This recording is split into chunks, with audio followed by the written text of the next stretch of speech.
7-ші сынып Қазақстан тарихы. Сабақтың тақырыбы 1822-24 жылдардағы патша реформалары. Бүгінгі сабақта патша үкіметі реформалары нәтижесіндегі әкімшілік аумақтық өзгерістерді түсіндіру. Сабақтың тірек сөздері: жарғы, болыс, керуен. 1822-24 жылдардағы патша реформасы бойынша хан билігін жою. Хан билігін жоюдың себептері: біріншіден, қазақ хандарының дала тұрғындарының арасында өздерінің беделінен айырылып қалуы. Екіншіден, 19 ғасырдың бас кезінде Шыңғыс ұрпақтарының патша үкіметінің әкімшілігіне белсенді қызмет етуі. Үшіншіден, орта жүзде де, кіші жүзде де әкімшілік аумаққа бөліп басқарылу қажет болды. Сібір қырғыздары жарғысының мәні бойынша жарғы орта жүзде жүргізілді және Қазақстанның солтүстік шығыс аймақтарында. Іс жүзінде Ресей империясына қосып алуға, отарлауға бағытталған жарғы болды.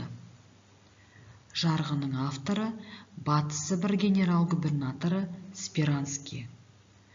Жарғы бойынша әкімшілік, сот, аумақтық және басқару жүйесін түбегейлі өзгерту қажет болды. Сібір әкімшілігі орталық үкіметтің нұсқауымен дала өлкесіне қазақтарды жаңа құрылымды қабылдауға көндіру үшін арнайы агенттер жібере бастады деп жазды Коншин. Сібір қырғыздары жарғысы бойынша орта жүздегі басқару құрылымына өзгерістер енгізілді. Бірінші саты бойынша округтер, болыстар, ауылдар және шаңыраққа түтінге бөліп басқарылды.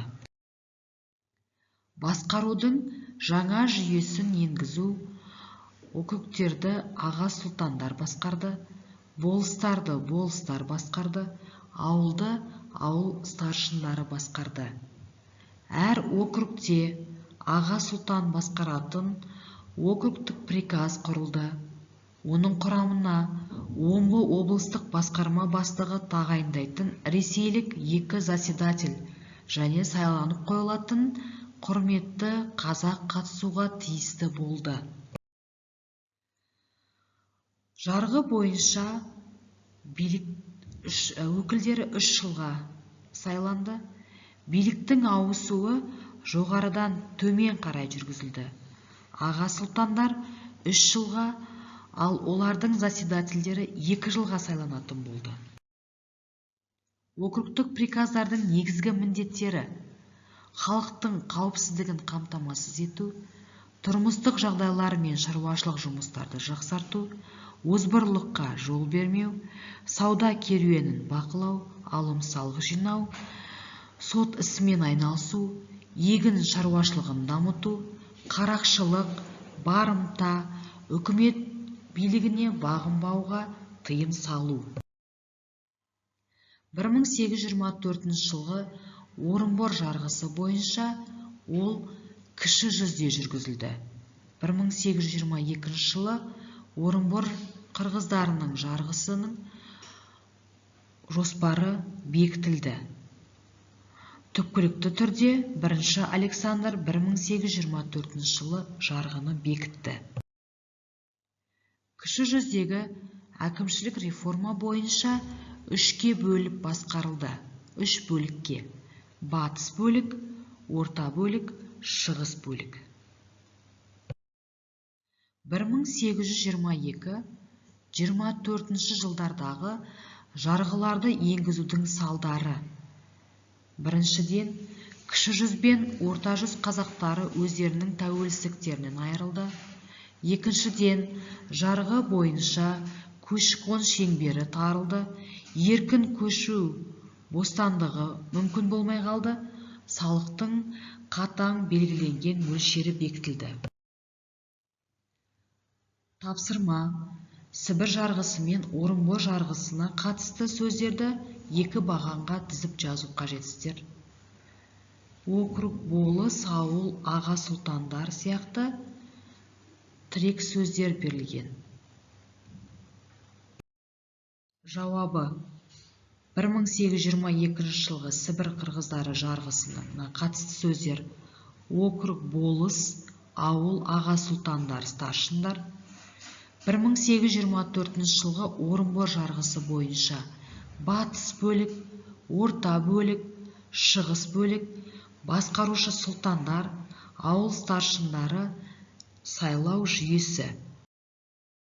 Екінші тапсырма: 1822-24 жылдардағы жарғыларды енгізудің салдары қандай болды? Жауабы: кіші жүз бен орта жүз қазақтары өз тәуелсіздіктерінен айырылды. Қазақстан бірте-бірте Ресей империясының отарына айналды. Жарғы бойынша көші-қон шеңбері тарылды. Еркін көшу бостандығы мүмкін болмай қалды. Бір кездері дамыған көшпелі мал шаруашылығы тұйыққа тірелді. Жағдай күрт құлдырай бастады. Салықтың қатаң мөлшері бекітілді. Наразылықтар, қарулы көтерілістер болды. Елде денсаулық сақтау, білім беру, сауда-саттық ісін дамытты. Қазақстанға орыс шаруаларын жаппай қоныстандыру саясатын тежеді. Қорытынды: 1822-24 жылдардағы патша үкіметі орта жүз бен кіші жүздегі хан билігін жойды. Қазақтар өз мемлекеттілігінен айырылды. Алайда сан жылдар бойы мемлекеттігін қалпына келтіру үшін күресумен болды.